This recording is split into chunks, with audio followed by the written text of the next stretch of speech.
Bienvenidos a Generacion Latina. Welcome. Tonight's show is critical. It's urgent. If you're watching this, I need you to pay attention because we're talking about a fellow citizen, somebody that could live right next door to you and who is in critical need of your help. The people that are invited tonight are here to speak on his behalf because he cannot communicate with us. But I want you to pay attention because this is more about a local story that you're seeing on the news or the newspaper.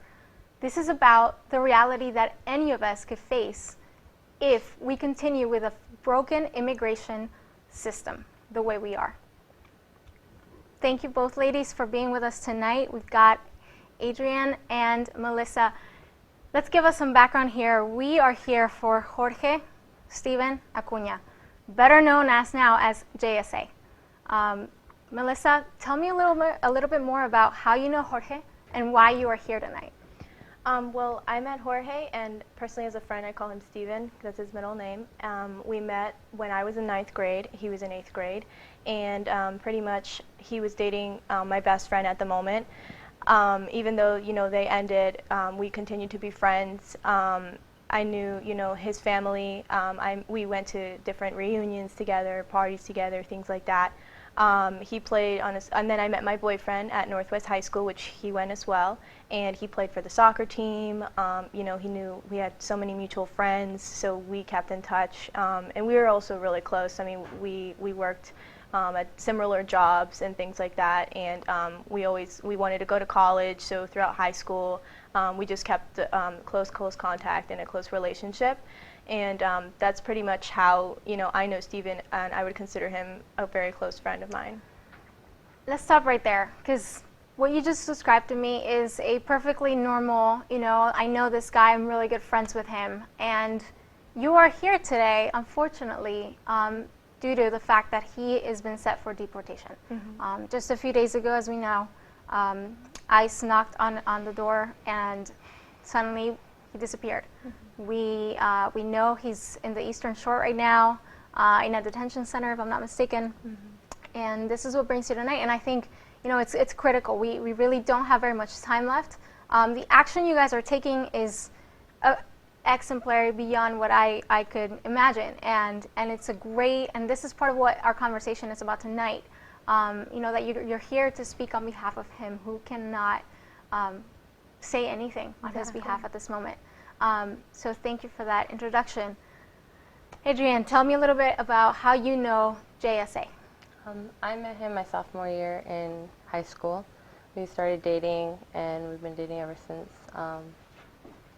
Basically, yeah. Okay, and both of you are college students. Yes. We all go to MT. So how do you remember the series of events occurring? How did you find out about it? And how did you become involved in what is now a very strong local movement to advocate for the halt of his deportation? It basically happened from one day to another. I went from seeing him for like a week straight. I had just seen him Tuesday in the library studying hard. The next morning I wake up to a text from him personally, and he told me as fast as he could basically that immigration had came to his house, and I was in shock. I couldn't believe it. I tried calling him, and I just didn't get through. He was at the place, I don't know exactly where it was, but he turned himself in, and that's when they tricked them into basically, and took him into custody, and after that, I didn't hear from him.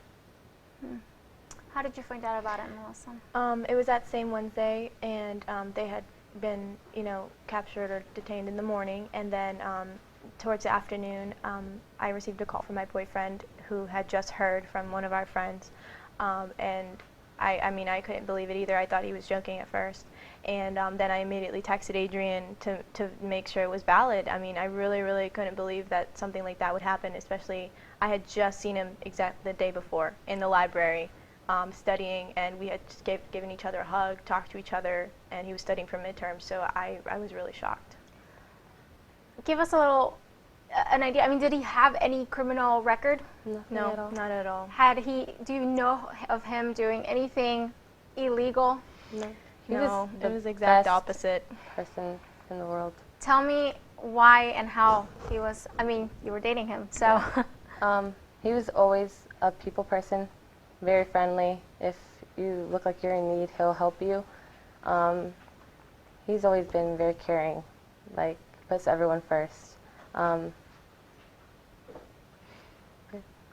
What was he studying? Study? He was studying to be a doctor, What kind a surgeon, surgeon? Okay. specifically. What was his daily routine like? And you probably knew him the best, closest.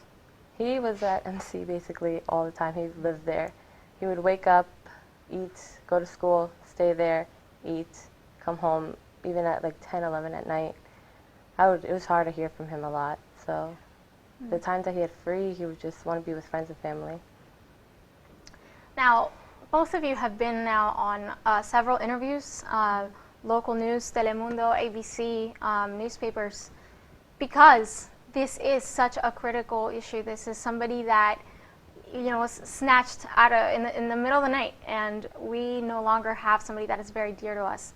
Mm-hmm. So, what does this mean? What are the implications of something like this happening? What do you think? Why is this important? Why this student? Why Jorge over any other person that this could happen to? Well, I would personally say, it is because Jorge is so dear to us and that he's such a good friend of ours that, of course we don't want to see him leave. We want him home with us.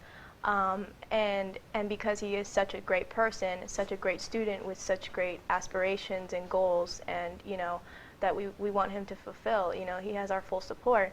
But it's not just about why Jorge. I mean, we as a movement, especially as a community now, we're seeing so much, we're being aware, and our eyes are being open to these cases that are around the nation, and that we realize that every single one of these people in the cases as families and stuff deserve the same chance that we're trying to get Jorge and his family to have.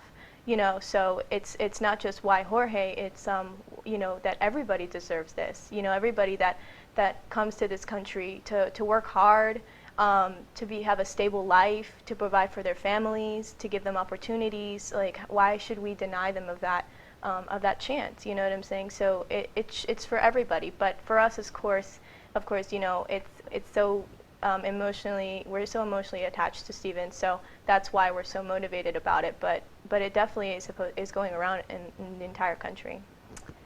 We're gonna talk a little bit later about what we can do, how exactly we can help. But tell me, what are some of the things that you guys have done so far? Melissa, we can start with you. Well, at first, I can personally say that a lot of people didn't have hope in the situation. There was a lot of emotional, sadness, depression, I would say, even crying, just so out of hope. We didn't really see any light in the situation. Personally, I have a family member that was deported, and that was the result. So as kind of an immature state, I was like, wait, there's nothing we can really do. We just got together in a community. Pretty much I can say the youth in our community, our friends, we all got together in a basement, and we're like, we can't just sit down and watch this happen. And really with no basis as to what we were going to do. But we were just like, guys, if we get this out there, we can find people to help us. And that's exactly what happened. We started trending JSA on Twitter. We made a JSA group just to make people aware of the situation. From then, I was able to personally get in contact with Casa de Maryland, which I hadn't even known about before this situation, this case, which I'm really surprised about because they are an amazing organization, and they just pretty much took it from there. I mean, they are our spine, they're our support. We got legal help from them.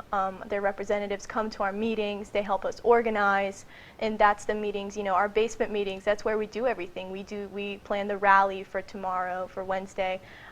We plan how we're gonna get to important people, congressmen, the council, everything. So pretty much it's these community meetings in a small little room that come from, that this is where this all spirals out from. It comes from there. Yeah. Adrienne, what have you seen? What kind of response have you seen so far? What's been most kind of a shock for you in the process of getting support? I knew everyone loved him, but I never knew how many people would come together and do whatever it takes to basically get their friend back. It's very shocking. I love it. I love the support. I thank everyone who has done anything. Everyone's doing, texted me, what can I do to help, emailed me, what can I do to help. The teachers, his former teachers, have been a lot of help. My sister has been going around high school, like getting people, everyone just is chipping in, and everything counts. It's amazing to, one of the points that you made too is that, here you are sort of, we see each other, we see ourselves as very small, in a huge country where these things are happening often, in different states, and yet there was a turning point where you felt like you could do something about it, that it will actually make a difference. That feeling of, I can do it, this is going to matter. That is something that I think people don't realize, but more than ever in the course of history, we have that power.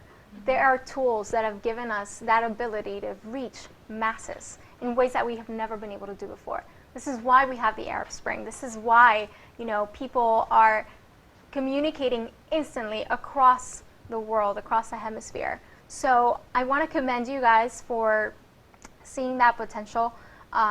Obviously, this is kind of common nature for us. It's how we communicate. But the fact that you're using it for this purpose, speaks volumes for what we can do, how we can move together, how we can work in our community. Our next guest for the continuation of the show is really going to give us a better picture of just really like the leadership of the movement. But I really just want to say that sometimes it doesn't take, one leader, one person to get things going. We can do this, ourselves individually. There are things that we can do, small steps that in the end, when you've got thousands of people signing a petition, it can make a difference. It can get elected officials to notice what it is that we're doing, what we care about. So I do want to give you guys one last opportunity to say whatever's on your heart, whatever you think would hit the most. Well, personally, I can't thank the community enough. I've been telling every person I met, like my reaction to this whole movement and things, and it's pretty much that I'm just really shocked at how much a small, town can do, how much we can, get people involved, how big of a difference we can make. Even though it took a bad situation to get us to realize this, everything happens for a reason. There's a purpose for everything, and maybe this is going to change, our lives forever. We're going to be aware to more and more situations. I know personally, definitely, I've just been amazed at how much support we have in this country for people who are, people who believe the same as we do, and it's just so amazing to me that we can get that help instantly, and I'm just really, really thankful for our community. I never thought that we had such a strong community, and I really can say that it's brought us so much closer together. From this, we've created a family that is never going to be broken. So that's one big thing, outcome that we're going to get out of this. So Awesome. Thank you, Melissa, for everything that you are doing specifically to do this. I just want everyone to know that you can make a difference. Every little thing counts. Some people think, oh, I only signed the petition, it wasn't enough, I want to get more involved, but every little thing that everyone did helped. Like, you can make a difference. That's the thing. If you're passionate about something, if someone close to you is going through something, you can do whatever it takes. You can do something. Thank you both for being here, for coming. I know this is a very emotionally sensitive time for all of us, and I want to thank you for the strength that you garner up to speak on behalf of Jorge Steven Acuna, who's right now set for deportation. And I believe that you guys can accomplish a lot. I think that we've seen cases that have been successful, and this is going to be one of them. We're going to fight for that. So thank you. We'll be right back. We're going to continue discussing the case of JSA, Jorge Steven Acuna, a Germantown 18-year-old college student who is set for deportation. We'll be right back. Mom, I'm not going to go to college. What are you saying? You've got to go to college. Well, they offered me a job and... Son, college is much more important. No. Yes. No, Mom. Yes. Anyways, it's my decision. Okay, well then decide what degree you're going to get, because you will go to college. Their tomorrow depends on your words today. The Hispanic Scholarship Fund has the information you need to help your kids go to college. Welcome back to Generacion Latina. We continue tonight with a critical story, something that's happening right now and that we need you to support us. Why? Because this could happen to anyone. And we care about somebody that would do anything to succeed in this country, just like any one of us would want to do. We're talking about JSA, Jorge, Steven, Acuna, and we've brought two other friends of his that are moving fast in this quickly growing movement to support his stay here in the United States before he gets deported. Paola, thank you so much for joining us. Tell us, how do you know him? I met Jorge in our family. We've known him since he came here, really young. I have a younger sister who's his same age, and she's been in his same grade with him. Always seen him grow up in our family. Let me point out the fact that you said he came here very young. And that's really the reality of so many students that are currently set for deportation. They did not choose to come to this country by their own will. They were brought by their parents. They did the right thing by following their parents. Yet they're experiencing a form of injustice in they're being treated as criminals, as felons. And that is one of the reasons that brings us here tonight. Julio, you are very much a mover and a shaker in this JSA movement. Tell us, how do you know Jorge, and what have you done so far to help him? Well, I first met Jorge my freshman year in high school. I wasn't very close with him, but he always stood out to me as a person who was very friendly, very social, but was also a very, very good student, and not many people knew that about him. I got a lot closer to him my junior year in high school, and continuing through my senior year through playing on the same soccer team with the school, and it spilled into my personal life very much. Jorge became a very big influence in my life. Even into Montgomery College, we saw each other almost every day at our library. We sat down, we studied together, we joked around, and we hung out of class.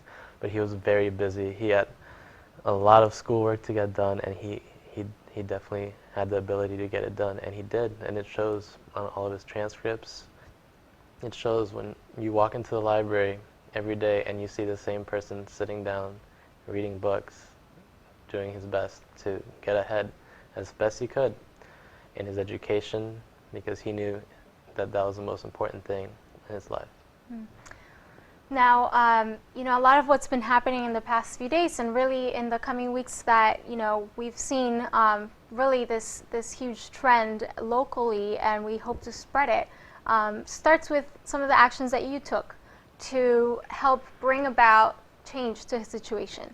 Tell us about what you did and how it started for you. Well, the night that I found out was also a night where all of our close friend, our core group of friends found out, and Jorge had reached out to so many people in his life that core group of friends was a large network of people that already knew each other and were really heartbroken by what we heard, because the situation always goes through your head, but we never thought something like this would come to happen.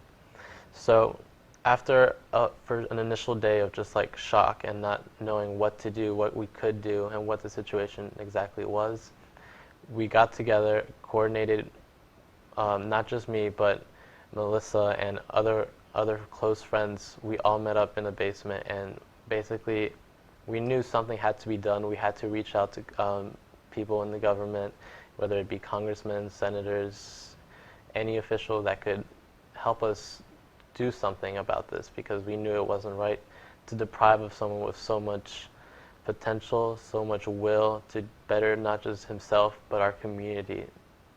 It's just not right to deny him of that opportunity. And so we all got together. I myself got in contact with a friend who said I should start an online petition. Since we already had a written petition going out, I thought we could easily spread it over social networks such as Facebook, Twitter, because we all had Twitters, we all had Facebook. So on change.org, I started a petition, for Jorge Steven Acuna, and by this time, we knew that we had to make the situation public. We had to let our extended friends, family, everyone else know of what was happening, because we realized if we were going to make an impact, we needed everyone's support, not just people that knew Jorge, but people that indirectly knew him, people that are going to become familiar with the story, because it's truly worth something fighting for. So through that online petition, we spread the link through Twitter, through Facebook. We started trending JSA, which are his initials, on Twitter. We made a Facebook group with JSA explaining the situation, explaining why we want Jorge back, because he's an integral part of our close-knit community, and he's not just going to better himself, but he's going to benefit so many more people in his life. For someone like that to have such an impact on not just me, on everyone that's helped support us throughout these past 3 days, has made such an impact, and our voice is finally being heard, which is very important to our getting him back. Thank you. Thank you for that. And now, what is the goal? What is sort of the plan? Do you guys have a set goal of how many signatures you'd want online? What are we aiming for here? At first, I don't think we even thought it was going to get as much recognition as it did. We started with asking for 1,000, maybe 1,000 signatures. Now, as of now, the last time I checked, we have more than 5,000. It's amazing. We want as many as we can get. We've seen similar cases. We've become aware of similar petitions on the Change website that have gotten 10,000 signatures, and we've seen victorious ones on the page on change.org. So we know it's very possible. We're getting there. We're getting a lot of signatures, but we need more help. What does victory look like in this case? Victory would be having him out initially. Our goal is to get him out, to have him not be in that situation immediately, and then, I want people to know that we're not just rooting for JSA. JSA became the purpose that united us all, but the people who have come to support us have really made us aware of how big of an issue this is, and being Latino and being Hispanic, and knowing that a lot of our parents were immigrants and are still undocumented or have, tried to get documents. We can't be selfish and have it just stop here. This has become, everybody's just so motivated by what all the support that we've been getting, all the information and education we've been getting about the movement, about the situation that's going on. And I think that victory would be having him out initially, but just continuing, and now that we're on the verge of elections, just getting this to tip over the whole thing and really getting everybody on our side. Julio, I think both of you have a really great picture of why this isn't just something that's going to be short-lived and matter, once it's over.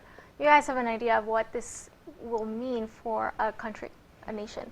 So, can you, Julio, tell me, why is it that it's important for us to support JSA, given that, black and white, matter of fact, he is undocumented, given that, our immigration system is broken. There's going to be little change in that direction, at least for the next year. Given that you've got politicians speaking out, directly against changing this system, because simply they don't talk about it. Mm-hmm. The fact that it's not even so much of an issue on the election debates is really concerning. And here we are, more than 50 million in this country, with the power to vote one direction or another, yet one of our primary issues is being ignored. So why? Why support? Well, the JSA movement, our goal is to get Jorge and his family back out of detention and allow Jorge to continue with his education, because we know that's the key that'll open so many more doors for not just him, but so many other people in his shoes, in his situation around the country. we can do so many things to help, and these past 3 days, these short time period that we've done so much has really opened my eyes to how many opportunities we have to show support and to help something happen in not just our community, not just our region, but in our country, that can better ourselves, can better inform the public of an issue that needs to be fixed. There is a DREAM Act that needs to get passed and will be on the ballot. So another statement that we'd like to progress is we need to get more and more Latino and Hispanic votes, more Latino and Hispanic voters registered to vote in these upcoming elections and pass the DREAM Act. That will help students like Jorge, like so many other people around this country with potential, with aspirations, with dreams and goals that simply can't reach them, are barred by the place. For the reason that they're barred is because they weren't born in the same hospital as I was, and that's just, it's simply not fair. Okay. What about for you? What do you think? I think that this movement, like you said, it's way bigger than us, and we've noticed that, and these past 3 days have been such big eye-openers for me. Like I said, my parents came here illegally. They were undocumented, and they did it for me, and now I have a better life. And I know that everybody that isn't being heard or hasn't said anything because they feel like they can't, or they feel like they're scared, we can be heard. We don't have to be afraid, and you have to speak out, and we can't be ignored. If it's such a big issue, which it is, if people come out and support us and get the ball rolling and really just become as passionate about it as we should be, we can't be ignored. Something has to be done about it, and I think we're on the verge. Both of you have a really great sense of the power of movement, of people, of numbers. The numbers are rising. We're counting them. We're following them really every day, because each number means one more person wants for JSA to have a future in this country, just like you and I have it. It's simply not fair. It's why we've come here. It's why we're speaking out in the news.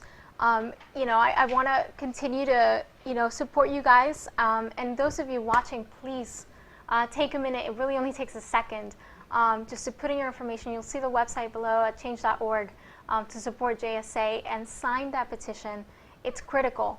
And like I said before, you're not just helping one student. You're really speaking on behalf of hundreds of other students that are suffering in the same situation, that have a tremendous future here in the United States, and yet, because of our broken system, they are set to leave the country that they know as their own. It's not fair, but we can do something about it. So we've seen tonight really a great demonstration of the power of youth, the power of movement and numbers, and how we can help. I urge you right now to go online to support it and continue to follow this on generacionlatina.org. Thank you for being with us tonight.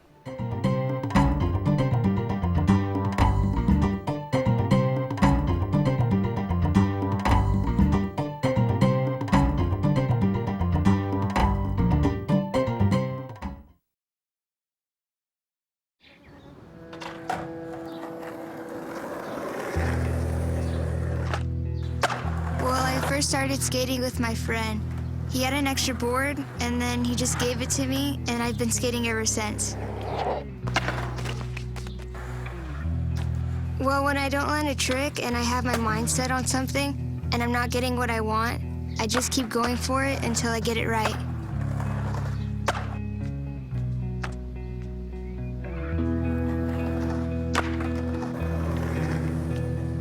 My mom, she didn't go to college, so she wants me to experience that whole thing, and so I could end up getting like a good job.